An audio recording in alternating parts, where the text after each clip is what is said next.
All right, welcome to the career Report. Hope everyone's having a great day. My name is Tim Madden, and hey, every single day I break down what's really happening in the job market, who's hiring, who's laying off, or some strange things that are happening, right? What trends you need to know right now. So hey, whether you're in a job search, leading a team, or just trying to stay ahead of market shifts, this is your go-to source for real-time insights and straight talk. Let's dive in. Man, lots of stuff going on today. So, hey, we're going to give you a couple of updates on what we're going to talk about today. What's really working to generate interviews in 2025? So I'm going to share with you based on what I know, but I want to share an interesting perspective because we have polled because we hold live events all the time, right? Several hundred executives. And I want to let you know what they think it is, as well as how many interviews the average person is going on every single week. So stay tuned for that. We're also going to talk about the recent Microsoft Azure outage and the impact of that. And then finally, we're going to talk about Jamie Dimon. If you don't know Jamie Dimon, hey, he's the CEO of JP Morgan. He was talking about remote work. And I want to, just echo what he said because it was very interesting. Then I want to share some statistics with you about remote work. And then I want your input on what's really going on with remote work. So let's get started. Okay, how are people landing interviews in 2025? We analyzed this data from 2024 through 2025 because here at Executive Career Upgrades, we've helped people.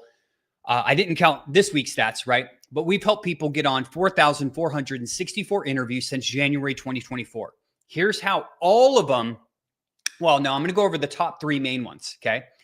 Automated systems accounted for 36% of all interviews that led to offers, okay? Automated systems. Number two, applications actually. 24.9% of applications, despite what people say, I know applying for job isn't the best strategy ever, but here's the thing. If you're branded effectively, if you're using AI systems, if you're doing all these different things, it can work, right? And then number three, 21.4% of the personal network, right? So from their personal network, it led to an interview, which led to an offer. So that's the stats here at Executive Career Upgrades. But what I want to share with you is what people actually thought. Okay, so I polled several hundred executives and I said, hey, how do you believe, follow me? How do you believe professionals are landing interviews in 2025? I'm going to post it up on the chat.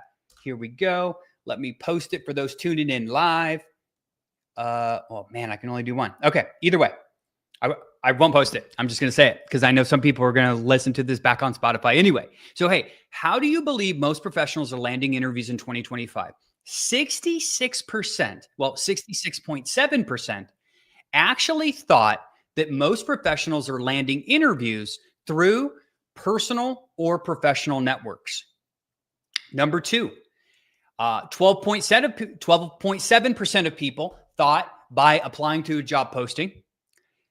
C, right, 11% thought it was because of automated systems, and 9% thought it was because a headhunter or a recruiter contacted them. Pretty interesting, right? Most people at the director, VP, and executive level, right, think that other people are simply getting opportunities from their personal network, actually almost 70%.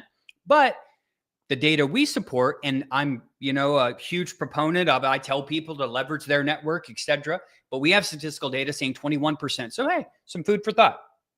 Now, very interesting stat as well. I polled all of these individuals and I said, how many of you are generating interviews weekly? And I provided a couple responses.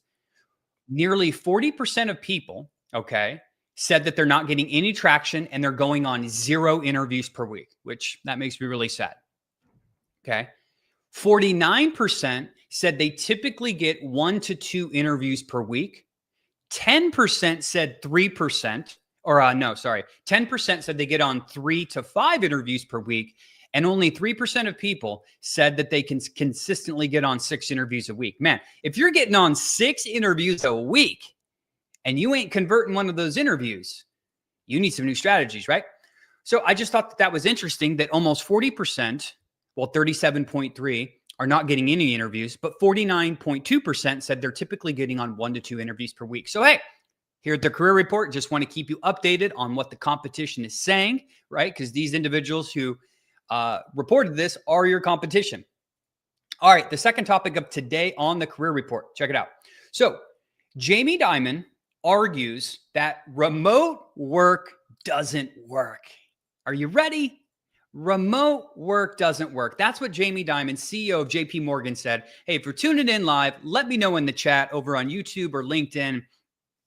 If you're on Spotify or you're listening on Apple or another podcast, hey, email me at tim@execupgrades.com. I really want to have an open, honest conversation about remote work. I want to give you what Jamie Dimon was saying. He believes that remote work hinders innovation. He said it slows decision-making. It reduces information sharing. It increases bureaucracy and decreases efficiency. And he cited sources in Business Insider. He said that where his main concern is with younger employees and those earlier in their career. He said because these individuals are at risk because if they don't work in person, they get fewer assignments, less informal learning, fewer hallway coffee interactions, and more. He also, right, their first step at JP Morgan, right, was to say, you know what, we're going back to the office, but we're going to let you work from home on Friday. So he is critical, though, of what he sees as work from home Fridays or hybrid arrangements, where he says staff aren't fully present. Now, he also notes they have statistical data that typically, on average, it's harder to connect and reach people on Friday and believes it hurts productivity. One more thing he said. He said, remote work does work. Here's the funny part. Are you ready? Remote work does work if you're in a call center. He said, if you're not in a call center, that's the exception. He don't believe it work. Now I want to hit you with just some stats. I went over to our best friend, ChatGPT, and I asked ChatGPT to give me a non-biased, right? Let me open up my water real quick here. A non-biased approach on what they thought about remote work and productivity. Sorry, getting drink water. All right. So what did AI tell me about what they believe? They quoted sources, of course. It says a survey of business owners via the Harvard Business School found that 70% of business owners or CEOs reported a productivity dip due to remote work. Just sharing the stats with you. Just sharing the stats. So one more time. CEOs and owners via a Harvard Business School study found that 70% of them reported a productivity dip due to remote work. It didn't say 5%, 10%, 100%, right? It just said a productivity dip. Gallup poll, which we look to for, workforce statistics all the time. Gallup found employees who work fully remote are 37% less likely to feel connected to their company's culture compared to those in an office. Man, that's sad. Those of you in the remote environment right now, hey, you need to, we're going to do the career report on that tomorrow probably. We're going to talk about culture. Alex, don't let me forget. Alex helps me with the podcast. We need to talk about culture, but man, that's sad, right? 37% of people that work remote don't feel connected to the company culture or to their peers. Another Harvard Business Review found 62% of managers say remote work makes it harder to ensure accountability and track progress. I got 3 more for you. I'm curious to know your thoughts. Most executives believe bringing back people to the office, like Elon Musk, Jamie Dimon, who else did big, lots of Amazon, right? They said that actually bringing people back to the office is a competitive advantage, not for nostalgia, but for literally performance, mentorship, and strategic agility. 2 more stats for you. Some workers in remote settings report negative, less informal meetings, reduced spontaneous collaboration, feelings of isolation, which affect productivity over time. Really curious to know your thoughts on that. What do you think about remote work, right? Now here at Executive Career Upgrades, we're remote, right? I'll just give kind of my emphasis on it. I wish we were together, right? I love our advising team. They're all over the country supporting our clients. Our clients are all over the country. Our sales team is not only all over the country, but all over the globe. And I always would prefer an in-person sales environment, right? I think that's kind of I think it's important for culture. It allows people to share wins. It allows more agility. It allows an executive to literally drop in on a conversation to help answer a question. It improves real time, data. Like, hey, it allowed trainers to actually train more. You can do it on Zoom. I get it. You can, right? But my opinion, okay, this is just Tim Madden. I would prefer individuals to be, I think, culturally, operationally, for the sake of the business, for the sake of the clients, for the sake of the culture, etc. Right? I think individuals should be in office. Now, with that being said, is remote convenient? Absolutely. Is it, especially with like everything going on in the world? People have to take their kids to school. They have to go to doctors. They have to do this. They don't have to fight traffic. I'm not saying by all means it is not extremely convenient. And there's also days where I want to work from home, right? I'm like, man, even when we had an office, as you know, we just relocated to Nashville, right? There's times that I didn't go to the office because I had stuff going on. I had the internet people coming to the house or a vendor or something like that. And back in the day when I worked in corporate America, I could never really do that. I had to do it around my shift. So I get it. It's tremendously more convenient.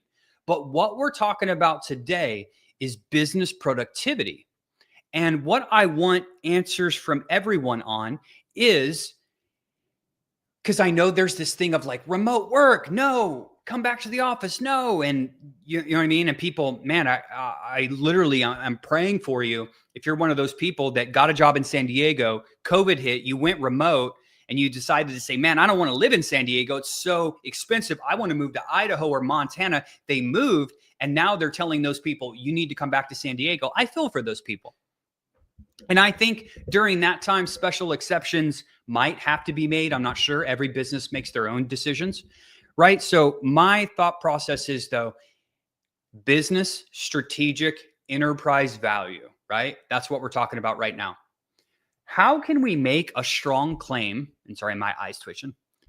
Probably had too much caffeine tomorrow or today. Have these big cups of Starbucks cold brew. I'm freaking addicted to them. But hey, if we were all more productive doing remote, right? Why would companies be forcing everyone to come back to the office? Let's ask ChatGPT. We're going to ask ChatGPT live because I've never asked this. And then we're going to go to Charles there. Hey, ChatGPT, if businesses were more productive if businesses were more productive with remote work, what are some strong arguments on why they would want individuals to come back to the office? Let's see what ChatGPT says. So Charles says, I worked at 4 years at Cisco. Remote puts a lot more responsibility on leadership. Absolutely. Especially if you're leading large teams, right? Man, Charles, it's difficult managing 10 people, let alone 10 people remote, 20 people, 50 people remote. Okay, here's what ChatGPT says. Let's break it down. Remote workers may complete tasks faster, but executives care about outcome, innovation, collaboration, and strategic agility. Many companies have realized that while remote productivity looks high on paper, idea generation, problem solving, and team synergy drop off. Studies from Microsoft and MIT shows collaborative networks shrink by up to 25%. I'm just going to hit the highlights for the rest. Culture, trust, and belonging. Mentor and skill development, speed, alignment, and accountability, collaboration, creativity, and innovation, organizational control and consistency, real estate investment and presence, hybrid as the strategic middle ground. Bottom line, remote work can be effective, but offices drive alignment, creativity, and culture, the key elements that fuel long-term growth. Very interesting to talk about. Yeah. The question, Charles says, I always ask the organization that wants people in the office. Yep. And rentals. I'm with you, Charles. I remember, I think Spotify bought out their, and thanks for tuning in on YouTube, Charles. I think Spotify bought out their lease during COVID, Charles, in San Diego, I think. Don't quote me specifics on this, but I think they paid $50 million to get out of their lease, right? So, it's hard to say. It's hard to say, hey, if we get rid of this $50 million lease and we let people work remote, what does that look like for the future of the business? Very interesting. Very, very interesting. Well, hey, that wraps up today's edition of the Career Report. I'm Tim Madden. Thanks for tuning in. As always, hey, if you need help in your career, go on over to execupgrades.com/podcast. You can schedule a free career consultation with our team. We help directors, VPs, and executives land jobs they love. And hey, remember, staying informed about what's going on in the job market, current statistics, etc., is the first step to staying ahead in your career. And if you found today's conversation valuable, do me a favor, share this with someone who needs to hear it, and do me one more favor. Go on over to Spotify, go on over to Apple Podcasts, leave Tim Madden in the Career Report a 5-star review. It is on one of my goals that I write down every single day, that I become a top 100 podcast on all things career. And you can make that happen for me if you just leave me a review. Until next week.